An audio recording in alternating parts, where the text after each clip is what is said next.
Assalamualaikum warahmatullahi wabarakatuh. Halo guys, kembali lagi bersama saya Bobby Herian. Kali kita akan kembali mengomentari video dari BKH yang berjudul Ipung Atria Bentar saya lupa guys.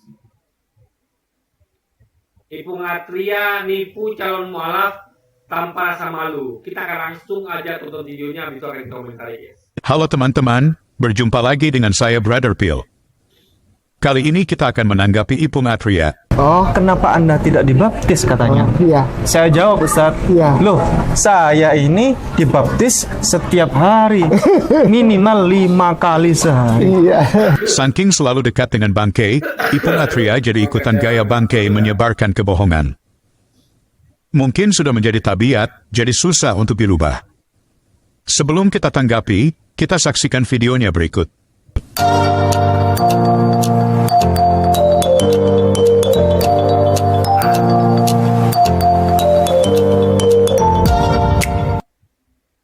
Cara ibadah yang dilakukan oleh para nabi rasul zaman dulu sebelum Yesus datang hingga Nabi Musa, kemudian Yesus juga kerjakan itu.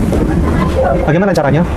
Buka di Nehemia pasal 8 ayat 6. Nehemia 8 ayat 6. Ezra membuka kitab itu di depan mata seluruh umat karena ia berdiri lebih tinggi dari semua orang itu pada waktu itu. Stop dulu.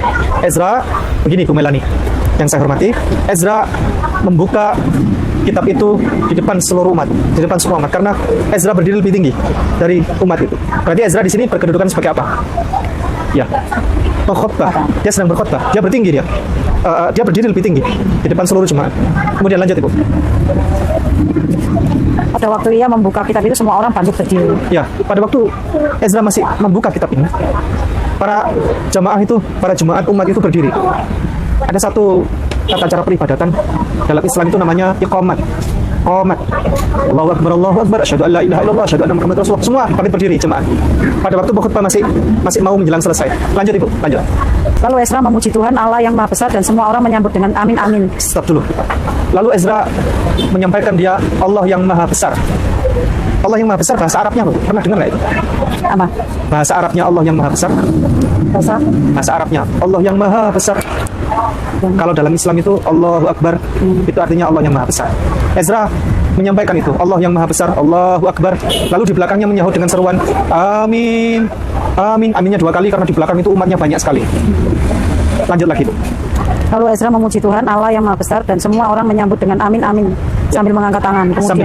Lanjut. Kemudian mereka berlutut dan sujud menyembah kepada Tuhan dengan muka sampai ke tanah. Nah, ini kan mirip sholat guys. Ya. Jadi dia mengangkat, dia berdiri lebih tinggi di depan jemaat. Lalu dia baca kitab, ya, dia ucap Allah Maha Besar, itu Allahu Akbar, dan belakangnya amin, gitu kan. Juga dia tuh sujud dan nyium tanah gitu. Itu kan sujud dalam Islam, dalam sholat gitu. Ini mirip, inilah tata cara peribadatan dari nabi-nabi terdahulu. Contohnya Nabi Ezra. Ada nggak umat Islam contoh itu? Nggak ada. Yang benar itu siapa? Islam. Itu artinya Nabi Ezra adalah kemungkinan besar ya kita yakini sebagai salah satu dari nabi dalam Islam. Kita mengenal bahwa Tuhan itu mengutus sekitar 128.000 atau 143.000 nabi dan rasul ya. Jadi 25 nabi dan rasul itu yang kita ketahui itu hanya yang Tuhan kasih tahu nama-namanya. Tapi di luar itu ada ratusan ribu nabi dan rasul yang telah diutus sejak zaman Nabi Adam hingga Nabi Muhammad. Tapi saya ini Ezra adalah salah satunya. Makanya peribadannya mirip dengan sholat. Itulah gunanya kita baca kitab dengan hati yang lapang, dengan pikiran terbuka. Sehingga kita bandingkan, oh ini kok mirip sholat gitu kan? Karena ada bacaan Allah Maha Besar, Allahu Akbar, disambung dengan amin. Dia berdiri di depan, dia membaca kitab, dia juga mereka berlutut dan sujud. Berlutut, dah tahu kan berlutut? Berlutut itu adalah lutut dari ke tanah. Itu artinya posisi orang itu dari berdirinya ya. Semua orang menyambut dengan amin sambil angkat tangan. Angkat tangan tuh begini, bisa begini. Ya, angkat tangan. Kita tahu Islam tuh adanya kayak gini, angkat tangan. Allahu Akbar gitu kan. Ya. Jadi Ezra memuji Tuhan, ya, Allah Maha Besar, Allahu Akbar. Lalu semua orang menyambut dengan amin amin sambil angkat tangan, amin amin atau amin amin gitu. Ini kan mirip sholat, guys. Meskipun tidak sama persis, tapi ada apa seperti itu gitu loh. Jadi Islam itu juga Allahu Akbar, artinya Allah Maha Besar. Ini hanya masalah bahasa, tapi tetap esensinya adalah Allah itu Maha Besar. Bukan Yesus yang Maha Besar, tapi Allah gitu kan. Jadi mereka berlutut dan sujud menyembah kepada Tuhan dengan muka sampai ke tanah. Kita Muslim itu begitu. Kita dari posisi sholat itu, dari berdiri itu kita sujud, itu berlutut dulu. Berlutut, baru ada sujud, gitu. Ya kan? Nah, jadi ini harus Anda ketahui bahwa ini mirip sekali dengan sholat gitu. Dan itu yang benar harusnya kan. Sambil mengangkat tangan. Lanjut. Kemudian mereka berlutut dan sujud menyembah kepada Tuhan dengan muka sampai ke tanah. Lalu sambil mengangkat tangan, setiap kali gerakan itu mengangkat tangan begini, Bu. Allahu Akbar. Mengangkat tangan. Lalu berlutut, menundukkan diri, lalu bersujud dengan muka sampai ke tanah. Kira-kira di atas hamparan bumi yang luas ini, di bawah kolong langit yang kita tempat memayungi kita ini, agama manakah yang kalau tata cara beribadatannya seperti itu? Bu Melani pernah tahu agama mana di atas bumi ini yang kalau beribadah seperti itu? Allahu Akbar, mengangkat tangan, amin, kemudian ruku, menundukkan diri, kemudian sujud dengan muka ini sampai ke tanah. Tidak ada terjemahan lain kalau muka sampai ke tanah itu kecuali sujud ke tanah. Yang menjalankan ajaran beribadah seperti ini adalah Kita sudah saksikan pernyataan cocokmologi Ipum Atria dalam mengelabui soal. Nah ini pasti ujungnya cocokmologi. Dia ngerti bahwa cocokmologi itu adalah sesuatu yang penting. Kok bisa orang itu mencari kecocokan? Matching, artinya ini sesuai. Contoh, kita mau tahu perbuatan orang dengan buku peraturan. Misalnya, buku peraturan mengatakan tidak boleh terlambat. Orang ini terlambat. Cocok nggak? Nggak cocok. Artinya di orang melanggar aturan. Kan begitu. Ketika dilihat cocok, berarti benar orang ini di aturan. Kan begitu. Juga ketika guru mencocokkan, murid dikasih soal, siapa namanya tahun berapa lahirnya Pak Hendro Goro? Muridnya menjawab tahun sekian. Kan dicocokkan dengan buku sejarahnya. Oh, ternyata cocok. Benar berarti. Kalau cocok, salah. Begitu, guys. Makanya cocokmologi itu penting sekali untuk mencocok-cocokkan. Ini kalau cocok berarti benar, kalau cocok ya berarti salah gitu. Itu pentingnya, guys. Kita banyak sekali hal yang membutuhkan bidang pencocokan itu ya. Mencocokkan antara jawaban dan pertanyaan, mencocokkan antara kesaksian dengan fakta sebenarnya. Ini cocok tuh penting, cocokmologi itu. Jadi jangan remehkan ilmu cocokmologi ya, karena banyak, bahkan kayak contoh orang melakukan riset, ya, tes gitu, riset, eksperimen, itu dia mencocokkan data. Oh kalau kira-kira ini katanya kalau pakai pupuk ini bisa subur, tanaman bisa subur, dipraktekkan, ditebar dengan dosis segitu, dicocokkan. Oh ternyata benar ini, berarti ini benar pupuknya. Lalu dilakukan lagi eksperimen lain dengan pupuk lain. Ternyata meleset. Kata pupuk ini dia akan subur. Rupanya nggak subur. Padahal yang lain itu semuanya sudah cocok. Berarti ini pupuknya nggak benar ini. Gitu guys. Jadi cocokmologi itu penting sekali untuk menemukan kebenaran gitu kan. Jadi kalau Anda tidak mengakui ilmu cocokmologi, artinya Anda sedang berusaha untuk beriman buta. Percaya pada sesuatu yang nggak cocok. Itu masalahnya guys. Kita harus mencocokkan segala sesuatu itu. Ya kan? Jadi contoh kayak ajaran Yesus atau ajaran Nabi Muhammad, kita akan bandingkan nih. Ketika ada ulama atau ustadz yang mengajarkan yang tidak cocok dengan yang diajarkan Nabi Muhammad, itu artinya ulama atau satu sedang berbohong, berdusta dan menipu. Sama kayak ada pendeta atau siapapun itu ya, mau pendeta, mau sahabat Yesus, mau teman Yesus, kalau dia mengajarkan berbeda dengan Yesus ajarkan, ya kita lakukan cocokmologi ternyata nggak cocok, berarti itu orang penipu, berbohong. Tapi kalau cocok berarti dia benar, kan gitu logikanya. Kita kan mau mengikuti sesuatu yang cocok. yang cocok dengan Yesus, cocok dengan Muhammad, itu poinnya guys, gitu. Mencocokkan juga gimana sih dulu ibadatnya para nabi, ternyata seperti sholat. Kan Islam cocok sekali, berarti benar.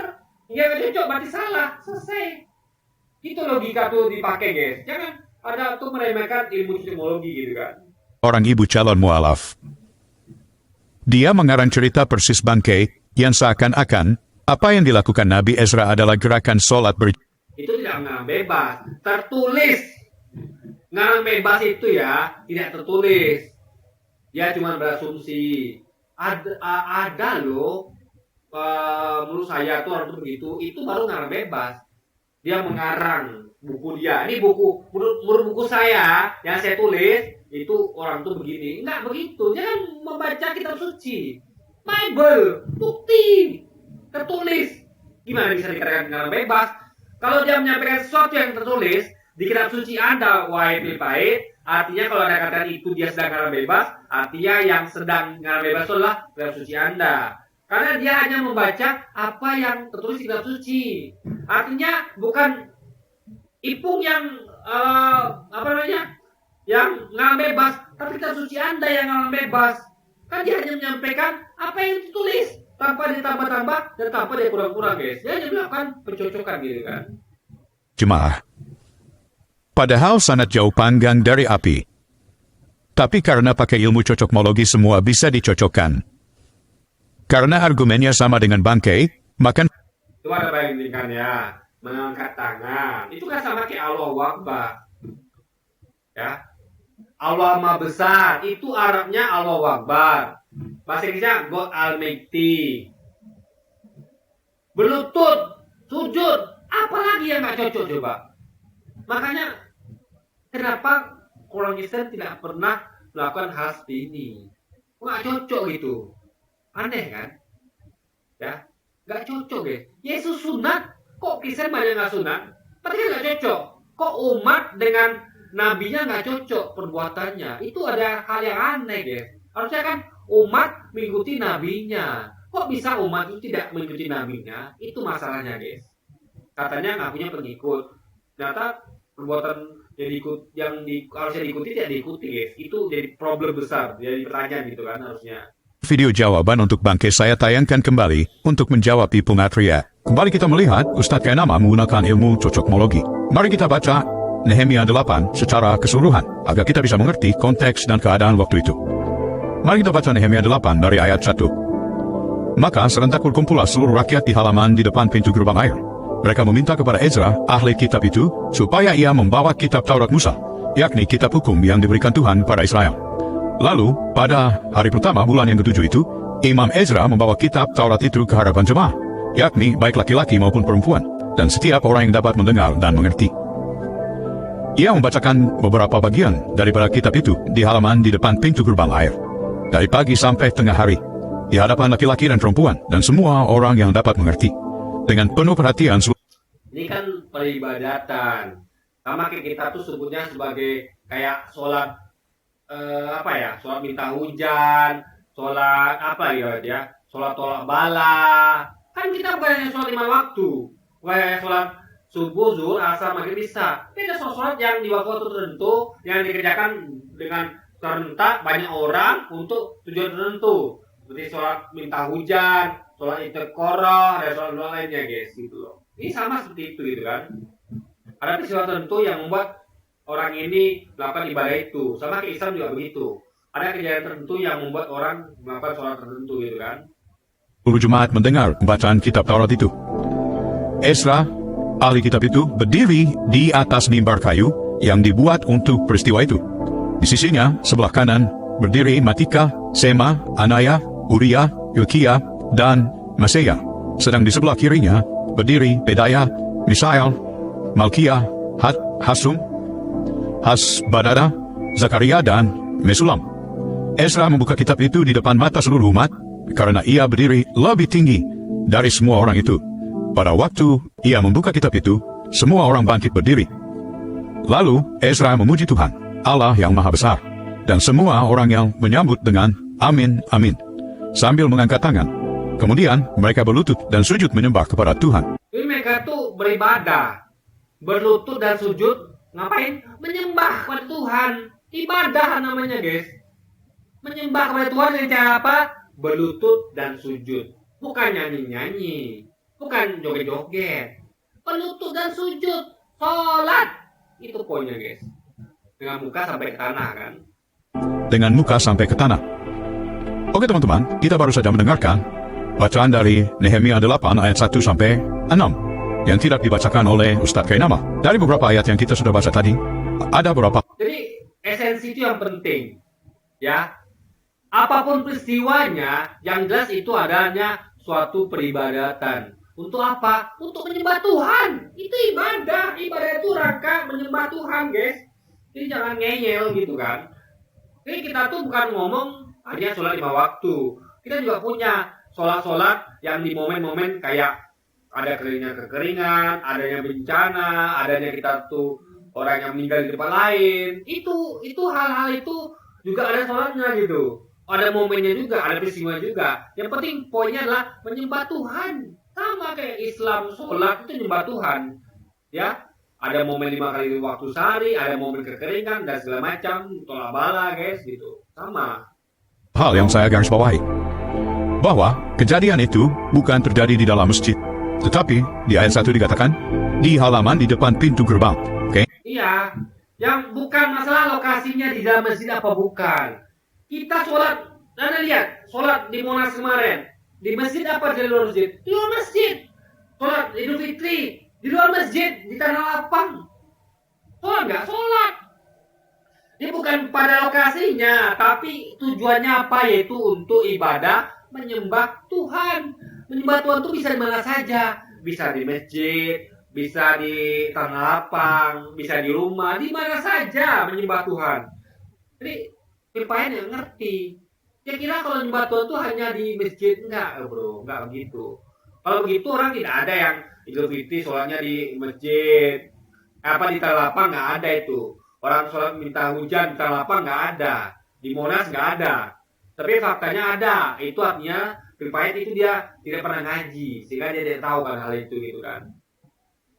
Dan hal kedua yang saya garis bawahi adalah Imam Ezra membawa kitab Taurat itu ke hadapan jemaat. Jadi, situasinya Imam Ezra di depan para jemaat berhadap-hadapan. Tetapi yang disampaikan oleh Ustadz Kainama adalah Imam Ezra seakan-akan membelakangi para jemaatnya seperti posisi sholat berjemaah. Dia berdiri di depan, di belakangnya banyak orang. Belum ada tatanan. Berdiri di depan jemaat itu belum tentu menghadap jemaah. Belum tentu. Ada perhatikan nggak? Ada orang sholat, itu dia yang belum hafal ya. Dia baca Quran di depannya. Dia pengen panjang itu bacaannya kan. Dia nggak hafal, ya dia baca Quran di depannya, nggak masalah. Gitu.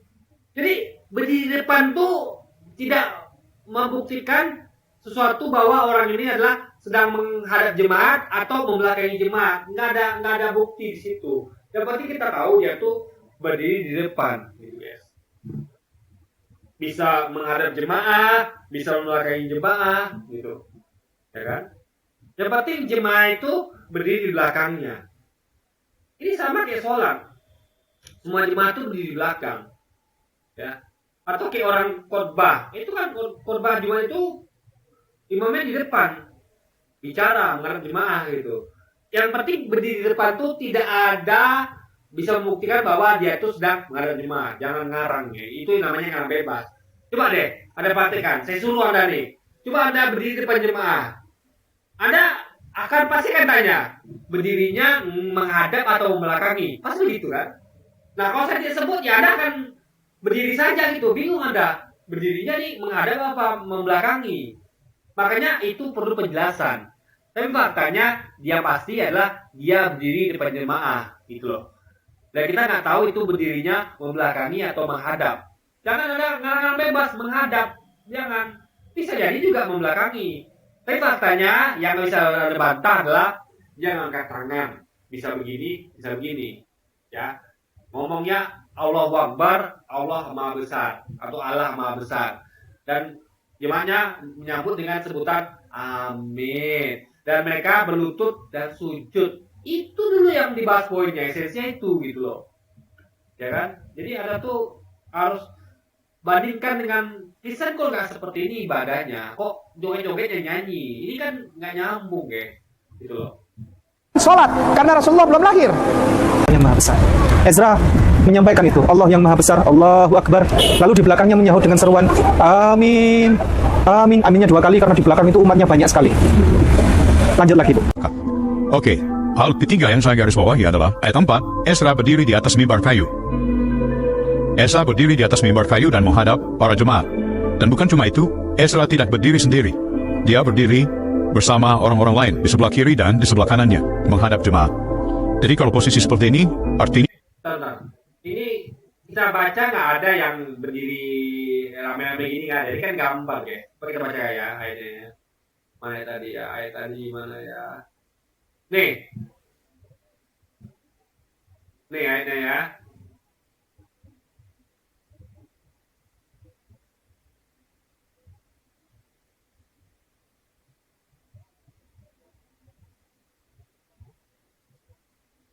Oh iya ada nih.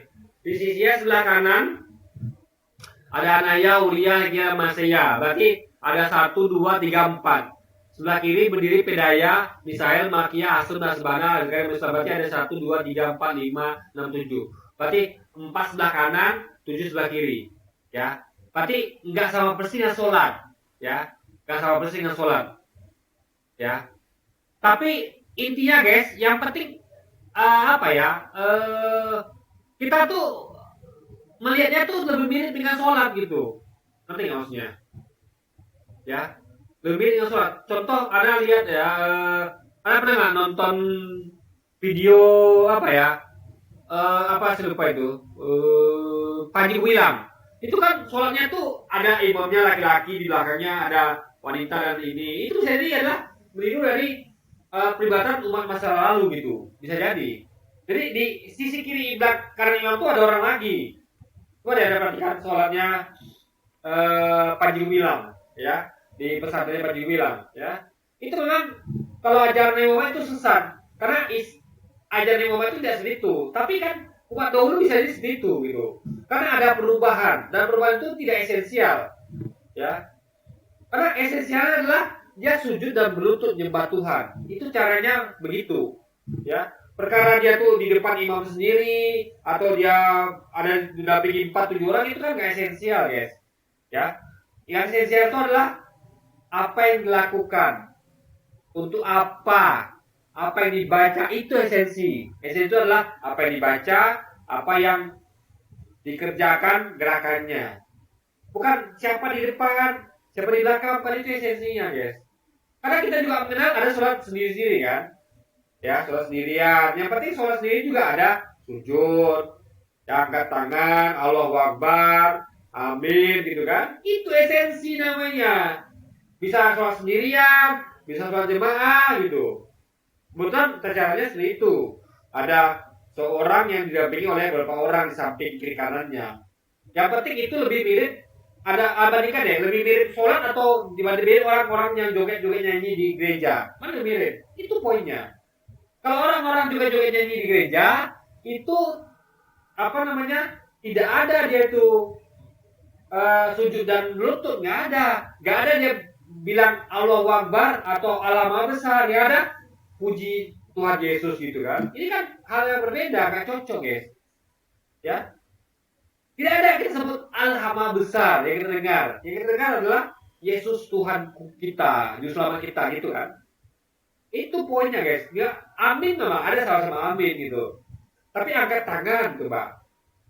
Tidak ada sini disebutkan joget atau nyanyi. Itu poinnya. Jadi lebih cocok dan lebih mirip dengan Islam itu sendiri, meskipun tetap ada perbedaan yang tidak signifikan, yang tidak menyentuh esensi gitu guys.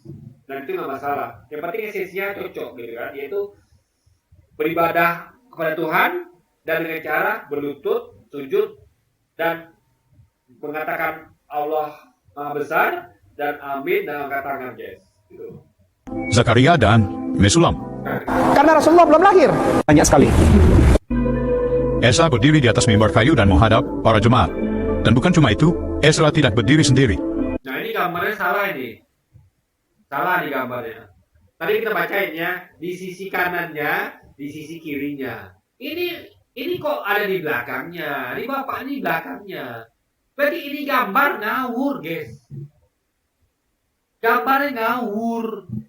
Kalau saya mendapatkan keterangan seperti itu ya, ada Ezra berdiri di depan jemaah. Di sisi kiri kanannya ini. Sisi kirinya ini. Saya nggak berani gambarkan. Kenapa? Karena disebutkan dia berdirinya menghadap atau membelakangi jemaah.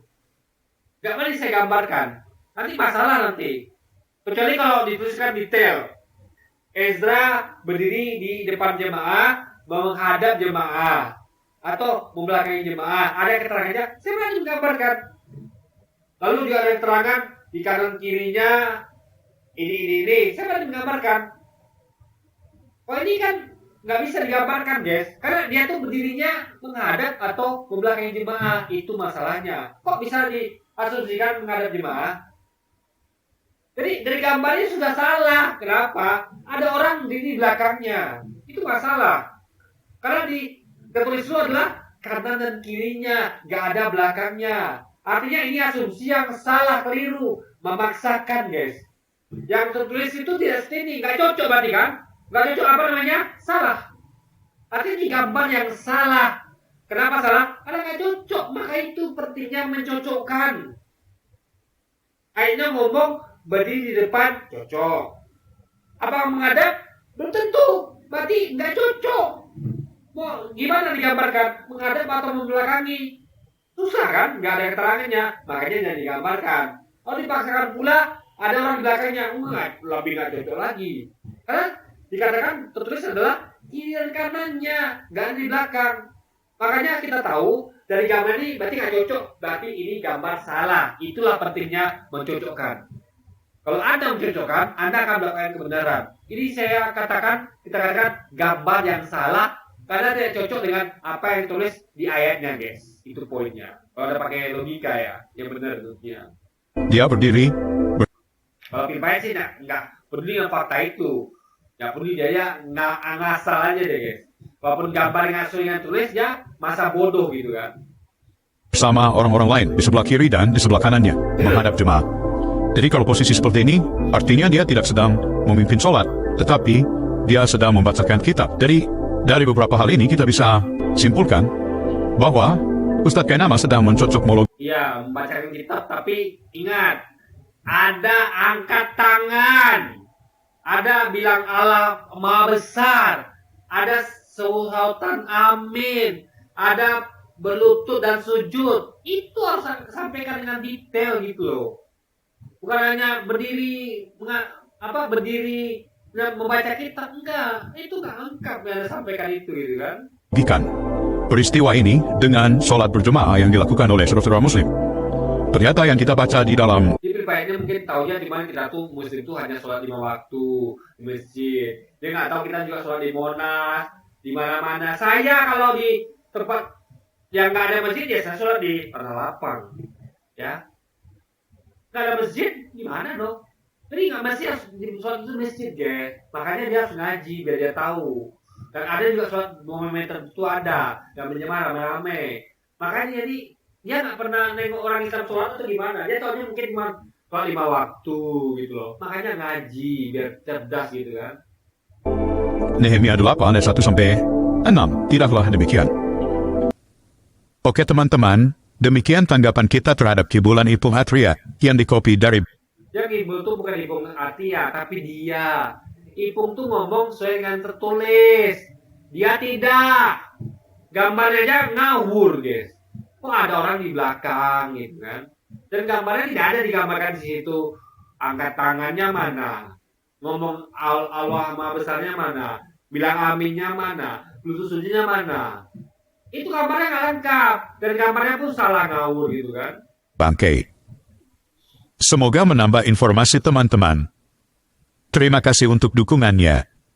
Tuhan Yesus memberkati. Jangan alergi terhadap Alkitab. Sekali lagi, jangan alergi kepada Alkitab ini, kepada Bible ini. Ya, makanya kita menemukan fakta seperti itu. Bahwa dengan kajian ini kita ketahui bahwa sebenarnya yang lagi ngibul tuh lah pil pahit, bukan Ipung Atria guys. Artinya tuh Ipung Atria tuh ngomong sesuai dengan yang tulis, pil pahit tidak, gitu kan? Di blos ini. Karena Alkitab ini isinya bagus-bagus. Karena Alkitab ini isinya bagus-bagus. Ya, bagus untuk kita ketahui bahwa ada kontradiksi di dalamnya. Itu penting. Untuk mengetahui suatu kebenaran itu kita harus mengetahui sesuatu yang batil. Bahwa kita membandingkan nih, ini buku benar dengan buku yang salah. Maka kita bandingkan, oh ternyata buku yang salah ini ada kontradiksi. Artinya ini buktikan buku ini sudah kita sampaikan salah. Nah inilah kita yang kaji itu Quran. Nah kita bukan tidak ada kontradiksi. Itu penting guys. Itulah pentingnya membaca suatu apapun itu isinya kontradiksi. Untuk mengetahui bahwa ini buku tidak benar gitu guys. Yaitu Alkitab itu sendiri gitu kan. Karena Alkitab ini isinya bagus-bagus. Ya kan artinya, oleh karena itu yuk sekarang kita berpikir, jangan takut murtad dong. Daripada kamu mempercayai sesuatu yang tidak benar. Ya karena teman saya satu hanya Ini saya bahas semua sebenarnya guys, ya kan. Oke lah ya, jadi saya rasa mungkin segitu dulu ya video kita kali ini guys. Dan sampai jumpa lagi di video-video selanjutnya. Wassalamualaikum warahmatullahi wabarakatuh guys.